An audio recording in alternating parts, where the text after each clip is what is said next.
তো নমস্কাৰ জয় অসম স্বাগতম জনাইছো আপোনালোকক অন্য এখন নতুন ভিডিঅ' লৈ। তো আজিৰ ভিডিঅ'ত আমি আলোচনা কৰিব লৈছো যদিহে আপোনালোকে প্ৰধানমন্ত্ৰী সূৰ্য ঘৰ আঁচনি এতিয়ালৈকে আবেদন কৰা নাই তো কেনেকৈ আপুনি নিজৰ মোবাইলতে আবেদন কৰিব পাৰিব আৰু ইয়াৰ ওপৰত সাবসিডি কেনেকুৱা থাকিব নাথাকিব সকলো বিষয়ে আমি আলোচনা কৰিব ওলাম। তো সাবসিডি টকা কেতিয়া লাভ কৰিব নকৰিব সকলোখিনি এই ভিডিঅ'খন শেষলৈকে চালেহে আপুনি গম পাব। তো বলক আমি ভিডিঅ'খন আৰম্ভ কৰোঁ আৰু প্ৰথমতে আমি এই প্ৰধানমন্ত্ৰী সূৰ্য ঘৰ আঁচনি কেনেকৈ আবেদন কৰিব নিজৰ মোবাইলত সেইখন প্ৰথমতে জানি ল'ম, তাৰ পিছতহে আমি সাবসিডিৰ বিষয়ে আলোচনা কৰিম। তো আপোনালোকৰ মোবাইলৰ গুগলখন অপেন কৰি ইয়াতে PM সূৰ্যঘৰ government.in বুলি সাৰ্চ কৰি দিব। আপোনাৰ প্ৰথমতে আহি গ'ল নেশ্যনেল পোৰ্টেল ৰূপটপ সোলাৰৰখন। এইখন পেজ আপোনাৰ খোল খাই যাব, ঠিক আছে। আপুনি সাইডত এপ্লাই ফৰ ৰূপটপত ক্লিক কৰি দিব। সোনকালে ভিডিঅ'খন শেষ কৰিম আমি। ইয়াতে আপোনাৰ ৰেজিষ্ট্ৰেশ্যন মোবাইল নম্বৰখন ডালি দিব। ইয়াতে মোবাইল নম্বৰখন টাইপ কৰাৰ পিছত আপুনি তলত কেপচাৰ দেখা পাই আছে, তো কেপচাৰত ফিল কৰি দিব। যদিহে আপোনাৰ ৰেজিষ্ট্ৰেশ্যন নাই তো সাইডত ৰেজিষ্ট্ৰেশ্যন কৰি ল'ব, আৰু আপোনাৰ যদি অলৰেডি ৰেজিষ্ট্ৰেশ্যন থাকে তো আপুনি ডাইৰেক্ট লগ ইন কৰি ল'ব, ঠিক আছে। ইয়াতে মোবাইল নম্বৰ দিয়াৰ পিছত ইয়াৰ পৰা আপুনি কেপচাৰ ফিল কৰি ল'ব। কেপচাৰ ফিল কৰাৰ পিছত আপুনি নেক্সটত ক্লিক কৰি দিব, আৰু নেক্সটত ক্লিক কৰাৰ লগে লগে আপোনাৰ মোবাইল নম্বৰ যিখন মোবাইল দি আপুনি ৰেজিষ্ট্ৰেশ্যন কৰিছিলে সেইখন মোবাইলত এখন OTP যাব, আৰু সেই OTPখন আপুনি ইয়াতে দি দিব লাগিব, ঠিক আছে। এই OTPখন দিয়াৰ লগে লগে আপুনি এই OTPখন ইয়াত ফিল আপ কৰাৰ সৈতে আপুনি লগ ইনত ক্লিক কৰি দিব। তো লগ ইন হোৱাৰ পিছত আপোনাৰ এইখন এপ্লাই ফৰ ৰূপটপ সোলাৰ বুলি আহি যাব, ঠিক আছে। এইখন প্ৰচেছিং পেজত আহি আপুনি কি কৰিব লাগিব, প্ৰথমতে আপুনি ৰিফ্ৰেছ কৰি ল'ব, আপোনাৰ নামটো দেখাই দিব। আপোনাৰ নামখন অহাৰ পিছত আপুনি কি কৰিব, তলত অলপ স্ক্ৰল কৰি ল'ব, ঠিক আছে। তলত স্ক্ৰল কৰি প্ৰথমতে তো আপোনাৰ এড্ৰেছ এইবিলাক সব ফিল আপ কৰাই থাকিব, যিহেতু আপুনি ৰেজিষ্ট্ৰেশ্যন অলৰেডি কৰিছে। তো এতিয়া কি কৰিব লাগিব, এতিয়া আপোনালোক মই সকলোখিনি গোটেইখিনি আপোনাক বুজাই দিম। তো সৰ্বপ্ৰথম আপুনি তলত আহি ইয়াতে ইডি পেন্সিলৰ আইকন আছে, ইয়াতে আপুনি দুবাৰ ক্লিক কৰি ল'ব, ঠিক আছে। নহ'লে আপুনি তলত সাব নেক্সটত ক্লিক কৰিব নোৱাৰিব। তো ইয়াত কৰি ল'ব। অলপ সাৰ্ভাৰ ইছ্যু থাকিলে আপোনাৰ প্লিজ ৱেইট ফৰ, এইটোখন প্ৰচেছিং লৈ আছে, ঠিক আছে। সাৰ্ভাৰ ভাল থাকিলে আপোনাৰ সোনকালে হৈ যায়, কিন্তু সাৰ্ভাৰ ইছ্যুৰ বাবে অলপ সময় লৈ ল'ব। তো প্ৰচেছিং কমপ্লিট হৈ গ'ল। তো প্ৰচেছিং কমপ্লিট হোৱাৰ পিছত এতিয়া কি কৰিব লাগিব, ইয়াতে আহি আপোনাৰ এড্ৰেছ লাইনত আপোনাৰ ষ্টেট নেম, আপোনাৰ যিখন ষ্টেট সেইখন টাইপ কৰি দিব।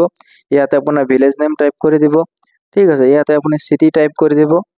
চিটি টাইপ কৰাৰ পিছত কি হ'ব, আপুনি তলত আহি কিনে ইয়াতে আপোনাৰ পিন কোডখন ফিল কৰি দিব। ইয়াতে পিন কোডখন ফিল কৰাৰ পিছত কি হ'ব, ইয়াৰ পৰা আপোনাৰ যদি CSC ID থাকে তো CSC IDখন ইয়েছ কৰি দিব, আৰু যদি নাই তো ন কৰি দিব। তো CSC ID ফিল কৰাৰ পিছত আপুনি ইয়াৰ পৰা ৰেচিডেন্ট সিলেক্ট কৰি ল'ব, আৰু ইয়াৰ পৰা do you want to loan বুলি ইয়াতে ইয়েছ টিক কৰি দিব। ইয়াৰ পৰা আপুনি 2 কিলো ৱাটটো সিলেক্ট কৰি ল'ব, কাৰণ 2 কিলো ৱাট বহুত ডাঙৰ। তো ইয়াৰ পৰা আপুনি লোকেশ্যনত কি কৰিব, ইয়াৰ পৰা আপুনি কাৰেণ্ট লোকেশ্যনটো সিলেক্ট কৰি ল'ব। ইয়াৰ পৰা আপোনাৰ কাৰেণ্ট লোকেশ্যনটো অটোমেটিকলি লৈ ল'ব। তো থোড়া স্ক্ৰল কৰাৰ পিছত আপোনাৰ লোকেশ্যনৰ তাত যে টিক হৈ আছে ইয়াতে আপুনি এবাৰ ক্লিক কৰি ল'ব, ঠিক আছে। ক্লিক কৰাৰ পিছত আপুনি এইখন আহি গ'ল। এতিয়া সাব নেক্সটত আমি ক্লিক কৰি দিম। তো সাব নেক্সটত ক্লিক কৰাৰ পিছত কি হ'ব, আপোনাৰ যিখন লাইন বিল আছে আপুনি লাইন বিলখন ডাউনলোডো কৰি ল'ব পাৰে, অথবা আপোনাৰ ঘৰত যিখন লাইন বিল দি যায় সেইখন স্কেন কৰি বা ফটো উঠি আপুনি JPG ফৰ্মেটত আপলোড কৰিব লাগিব, ঠিক আছে। তো আমি JPG ফৰ্মেটত আপলোড কৰি ল'ম প্ৰথমতে।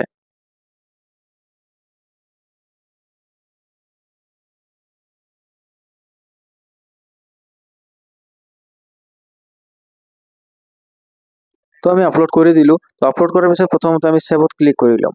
তো সেভত ক্লিক কৰাৰ পিছত ফাইনেল সাবমিশনত ক্লিক কৰি দিম, ঠিক আছে। এইটো ক্লিক হোৱাৰ পিছত কি হ'ব, এতিয়া আপোনাৰ বেংক ডিটেইলছখন ফিল আপ কৰিব লাগিব। তো আপোনাৰ ৰূপটপ এপ্লাইখন কমপ্লিট হৈ গ'ল। তো এতিয়া কি কৰিব, আপুনি বেংক সাবমিশনত গুচি যাব। ইয়াৰ পৰা আপুনি কি কৰিব লাগিব, আপোনাৰ প্ৰথমতে ইয়াতে আপোনাৰ বেংক নেমটো সিলেক্ট কৰি লাগিব, আপোনাৰ যিখন বেংক হয়। তো মোৰ বেংক অফ বৰোদা হয়, তো বেংক অফ বৰোদা মই সিলেক্ট কৰি ল'ম। ইয়াৰ পৰা আপুনি IFSC কোড টাইপ কৰি দিব। এটা IFSC কোড দিয়াৰ পৰা ইয়াতে আপুনি একাউণ্ট হোল্ডাৰৰ নামখন টাইপ কৰি দিব, আৰু সাইডত কনফাৰ্ম একাউণ্ট নম্বৰখন, আৰু ইয়াতে আপুনি একাউণ্ট নম্বৰখন টাইপ কৰি দিব। আৰু ইয়াতে চইচ ফেইলত ক্লিক কৰি ইয়াতে আপুনি বেংক পাছবুকখন আপলোড দি দিব JPG ফৰ্মেটত। আপুনি ৰিমাৰ্কত কিছু এটা লিখি দিব, ঠিক আছে। ৰিমাৰ্কত বেছি কিছু লিখা নাই, থেংক ইউ বুলি লিখি দিব। লিখাৰ পিছত আপুনি সাব নেক্সটত সেভত ক্লিক কৰি দিব। তো সেভত ক্লিক কৰাৰ পিছত কি হ'ব, আপোনাৰ আকৌ এবাৰ আপোনাৰ বেংক ডিটেইলছত আকৌ এবাৰ যাব। আকৌ এবাৰ যোৱাৰ পিছত এবাৰ ফাইনেল সাবমিশনটো দি দিব। ইয়াতো ফাইনেল সাবমিশন যে ইয়েছত ক্লিক কৰি দিব। ইয়াতে ক্লিক কৰাৰ পিছত কি হ'ব, আপোনাৰ এপ্লাইৰ বেংক ডিটেইলছখন সম্পূৰ্ণখিনি প্ৰচিডটো কমপ্লিট হৈ গ'ল, ঠিক আছে।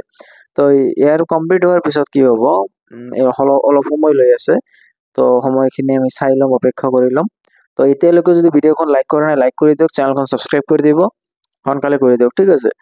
আৰু এনেকুৱা নতুন নতুন ভিডিঅ' আপুনি পাই থাকিব, ইনফৰমেটিভ ভিডিঅ' পাই থাকিব। প্ৰচেছিং এতিয়া শেষ হোৱা নাই ইয়াৰ, তো প্ৰচেছিং ল'ব অলপ সময় লৈ আছে। তো এখন হৈ গ'ল ঠিক আছে। তো এতিয়া চাই আছে আপুনি ই টোকেনত ক্লিক কৰি দিলে এইখন আপোনাৰ ৰিচিপ্টখন আপোনাৰ যদি কাষ্টমাৰক প্ৰিন্ট কৰি দিব, আৰু যদি আপোনাৰ নিজৰ হয় তো আপুনি নিজে সেভ কৰি ৰাখি দিব ঠিক আছে। এইখন আপোনাৰ ই টোকেন হয় PM Surya তো ইয়াতে আপোনাৰ প্ৰাইচটো লিখা আছে 66,002 কিলোৱাটৰ ঠিক আছে। এইখন আপোনাৰ অৰিজিনেল ৰিচিপ্টখন নহয়, তো ইয়াতে বুলি এপ্লিকেশ্যন ফৰ একনলেজমেণ্ট এপ্লিকেশ্যন, এইখনহে আপোনাৰ অৰিজিনেল ৰিচিপ্ট। তো এই দুখন আপুনি যত্ন সহকাৰে ৰাখি দিব। তো এতিয়া আমি সাবসিডিৰ বিষয়ে আলোচনা কৰিম। তো সাবসিডিখন একো কিবা নাই। তো সাবসিডিত কি হৈছে, আপোনাৰ যিখন চলাৰৰ প্ৰাইচ হয় 66,000, এইখন সম্পূৰ্ণ টকাই আপোনাক প্ৰথমত পেমেন্ট কৰিব লাগিব ভেণ্ডৰৰ হাতত ঠিক আছে। পেমেন্ট কৰাৰ পিছত চৰকাৰে 1 মাহ পিছত মানে 1 month পিছত আপোনাক সম্পূৰ্ণ পইচা ৰিটাৰ্ণ কৰি দিব বুলি কৈছে। কিন্তু এইখিনি আপুনি ভেণ্ডৰৰ পৰা ভালকৈ জানি ল'ব পাৰিব। কিন্তু মই যিখিনি জানো, যিখিনি নলেজত আছে সেইখিনি মই আপোনাৰ লগত শ্বেয়াৰ কৰিলোঁ। তো ভিডিঅ'খন ভাল লাগে চেনেলখন ছাবস্ক্ৰাইব কৰি ভিডিঅ'খন লাইক কৰি দিব।